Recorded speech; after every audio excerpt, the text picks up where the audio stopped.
Tudo bem com vocês? Bom, vamos dar continuidade ao nosso curso de Administração Financeira e agora a gente vai para a nossa segunda aula de exercícios, segundo bloco aí de exercícios com mais 50 questões de concursos passados. Aqui a gente vai ver questões do CESP e questões também de outras bancas como Sesgran-Rio, Fundação Getúlio Vargas, dentre outras, para a gente ver o formato tanto de certo ou errado, quanto o formato de múltipla escolha. No bloco passado, a gente viu os 50 primeiros exercícios, comentamos várias questões, introduzimos conceitos novos que a gente não viu nas aulas teóricas, reforçamos conceitos das aulas teóricas e agora a gente então continua no mesmo esquema. Então vamos lá, sem mais delongas, vamos para o primeiro exercício desse bloco então. Questão 51. Mesmo que a empresa pare de produzir, os custos fixos não serão iguais a zero. E aí galera, certo ou errado?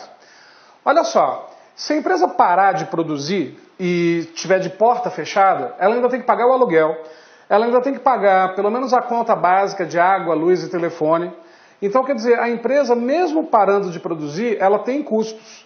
A gente viu nas aulas passadas que as organizações ela têm geralmente dois conjuntos de custos. Custos fixos e custos variáveis. O que é um custo fixo? A gente tem que pagar independente da empresa estar aberta ou fechada, produzindo ou não produzindo.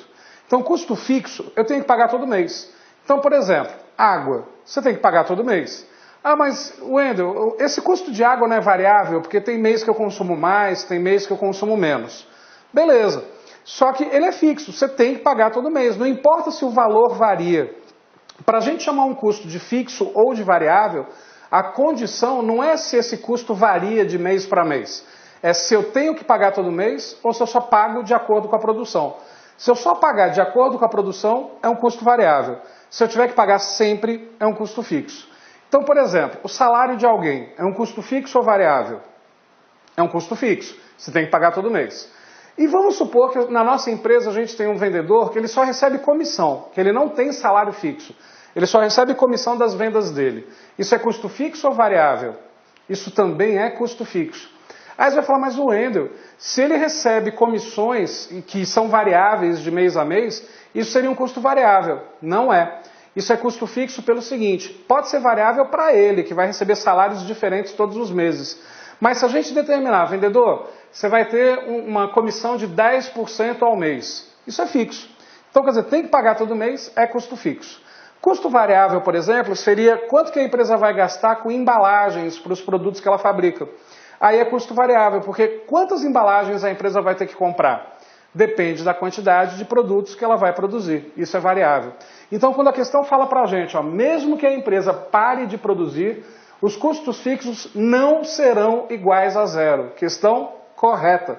Essa está certinha, porque mesmo que a empresa pare de produzir, os custos fixos não serão iguais a zero. Para ter custo fixo igual a zero, galera, só se a empresa não existir. Porque vai ter que pagar aluguel, água, luz, telefone, salário, tudo isso é custo fixo. O ideal, então, de uma empresa é reduzir ao máximo possível seus custos fixos. Se possível que eles cheguem iguais a zero, mas isso é impossível, é uma utopia. Como é que eu reduzo o custo fixo da água? Consumindo menos. Como é que eu reduzo o custo fixo da luz e telefone? Consumindo menos. Como é que eu reduzo o custo fixo do salário? Demito. Se eu demitir todo mundo, eu não tenho custo fixo de salário. Só que aí a nossa empresa vai trabalhar sem funcionário? Não. Você terceiriza. Se você terceirizar a mão de obra, você está transformando o custo fixo do salário em um custo variável.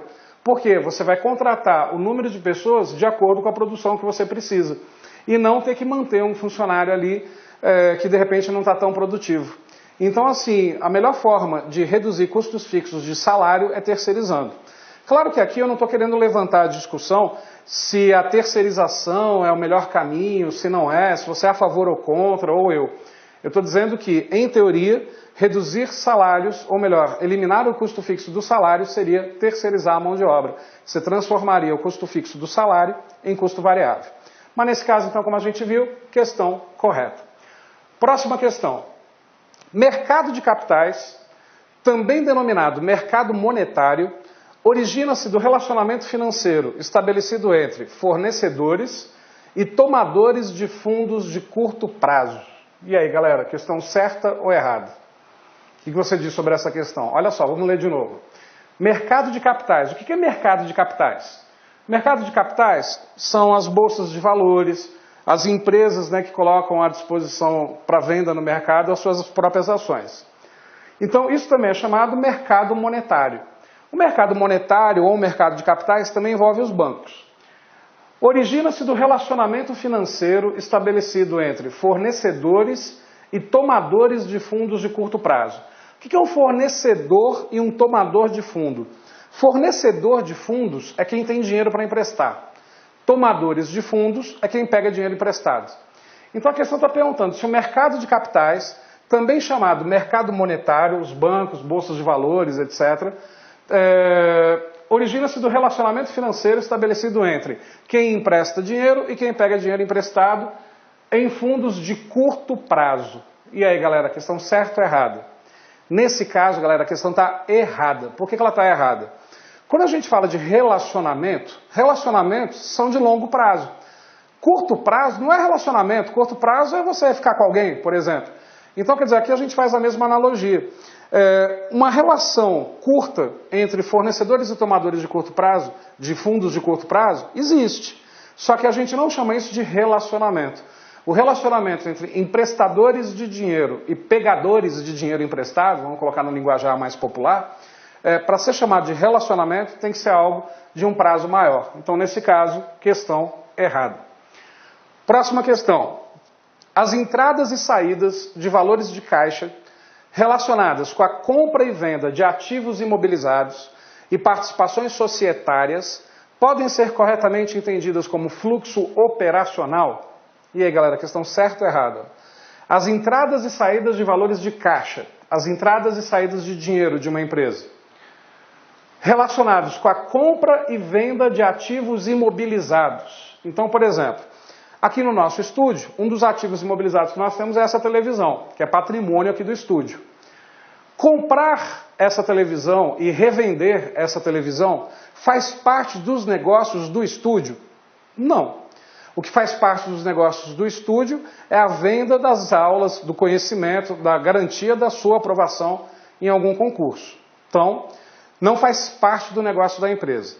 Lembra lá na primeira aula teórica de administração financeira que eu falei para vocês o seguinte: toda vez que aparecer a palavra operacional, significa que está relacionado ao dia a dia da empresa, aos negócios da empresa. Se aparecer o termo financeiro, está ligado fora dos negócios da empresa. Então, por exemplo, alavancagem operacional, pegar dinheiro emprestado para investir dentro da empresa. Alavancagem financeira, pegar dinheiro emprestado para investir fora dos negócios da empresa. Rentabilidade operacional, quando a gente investe em algo dentro da empresa.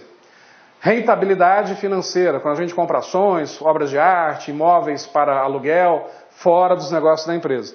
Aqui é a mesma coisa. Olha só, quando a questão diz as entradas e saídas de valores de caixa, entradas e saídas de dinheiro, relacionadas com a compra e venda de ativos imobilizados e participações societárias. Isso é, nós temos aqui o estúdio, mas somos sócios de uma padaria e vamos vender a sociedade dessa padaria para alguém. Podem ser corretamente entendidas como fluxo operacional? E aí, galera, certo ou errado? Olha só, gente, se é operacional, é dentro dos negócios de uma empresa. É negócio de uma empresa comprar e vender seu próprio patrimônio? Não. O negócio de uma empresa é comprar e vender aquilo que ela se propõe. Claro que às vezes é necessário, de repente a empresa está com uma dívida, ela vai vender o carro dela, vai vender parte dos carros, parte dos equipamentos. Mas esse não é o negócio da empresa. Se não é o negócio da empresa, isso não pode se chamar operacional. Então, nesse caso, a questão está o quê? Certo ou errada, galera? Questão totalmente errada. Isso seria entendido como fluxo financeiro e não como fluxo operacional. Questão errada. Continuando. Uma empresa líquida é uma empresa que pode satisfazer suas obrigações de curto prazo na data do vencimento dessas obrigações. E aí, gente, certo ou errado? Uma vez em sala de aula eu comentei essa questão e eu falei, uma empresa líquida, aí teve um aluno que levantou a mão, professor, uma empresa líquida são, por exemplo, aqueles postos de exploração de petróleo da Petrobras no meio do oceano, né? Porque uma empresa líquida é uma empresa que está no meio do oceano. Dá vontade de falar assim, né? Mas enfim, uma empresa líquida, a gente viu lá na primeira aula o que é liquidez. Liquidez é dinheiro no bolso, capacidade que a empresa tem de pagar as contas no momento do vencimento. Então, uma empresa líquida é aquela que tem dinheiro sobrando. Lembra que eu falei desde a primeira aula teórica que o segredo está no vocabulário, interpretar as palavras? Então, olha só, uma empresa líquida é uma empresa que tem dinheiro sobrando. Então, ó, uma empresa líquida é uma empresa que pode satisfazer suas obrigações de curto prazo na data do vencimento dessas obrigações? A questão está fácil, né, gente? Questão totalmente o quê? Correta. Uma empresa líquida, ela tem dinheiro no bolso, então ela pode pagar o que ela deve a curto prazo. Eu não digo nem a curto prazo, até imediato. Como o imediato está dentro do curto prazo, lembrando que prazo em administração financeira, para ser chamado de curto, é o período fiscal que a gente está vivendo, mais o final, até o final do período seguinte. E longo prazo é além do final do período seguinte. Então, uma empresa líquida é uma empresa que tem condições de pagar suas despesas, suas dívidas, suas obrigações dentro do curto prazo. Questão totalmente correta. Próxima questão. Considere que um tomador de fundos decida obter recursos de curto prazo, pois necessita de financiamento sazonal ou temporário. Nesse caso, é correto dizer que esse tomador de fundos integra o mercado monetário? Então, olha só, tomador de fundos é quem toma, quem pega dinheiro emprestado, quem precisa de dinheiro. Então, eu estou dizendo o seguinte, ó, um tomador de fundos precisa de recursos de curto prazo, isso é, essa pessoa está precisando de dinheiro agora. Aí está dizendo o seguinte, ó, pois necessita de financiamento sazonal ou temporário. De repente, é aquela loja que vende alimentos, enfim, e na época da Páscoa, pega dinheiro emprestado para encher o seu estoque com ovos. Olá, meus amigos, minhas amigas, sou o professor Luiz Antônio Carvalho e com muito prazer, muita satisfação, quero fazer um grande convite para vocês, para todos aqueles que estão estudando para o concurso da Universidade Federal do Rio Grande do Norte 2016 para o cargo de assistente em administração. Nós, aqui do LAC Concursos, nós estamos oferecendo uma grande proposta pedagógica para quem vai fazer esse concurso. Aqui no LAC, quem estuda conosco, estuda em regime de metas. Aqui é o único lugar do Brasil que o estudo é focado em resultados. Sabe por quê? Porque nós temos uma grande metodologia chamada de Personal Coach. Personal significa pessoal e coach significa treinador. Então aqui você tem um treinador pessoal de concurso. Papo reto com você, cara. Se você matricular, cumprir as metas de estudos da coordenação pedagógica, você pode ter absoluta certeza que no dia da prova você estará muito competitivo, tá certo? Professor, quanto custa o curso completo do LAC Concurso? Olha só, apenas 10 mensalidades de R$20. É isso mesmo, 10 mensalidades de R$20, está no orçamento de todo mundo, o melhor custo-benefício da internet, pode procurar aí, pode fazer sua pesquisa que eu tenho certeza que você vai optar pelo LAC Concurso. Tá certo, meus amigos? Ó, espero vocês. Ah, mais uma coisa, gostou da aula do professor? Quer continuar assistindo? Ó, você vai lá no site, se matricula. E você quer esse material de apoio? Galera, aqui embaixo tem um linkzinho. Você pode clicar nesse linkzinho e baixar o material de apoio dessa videoaula aí. Aliás, de todos os vídeos dessa playlist a custo zero, material de apoio só aqui no LAC Concurso. Tá certo, meus amigos? Tchau, tchau. Espero vocês.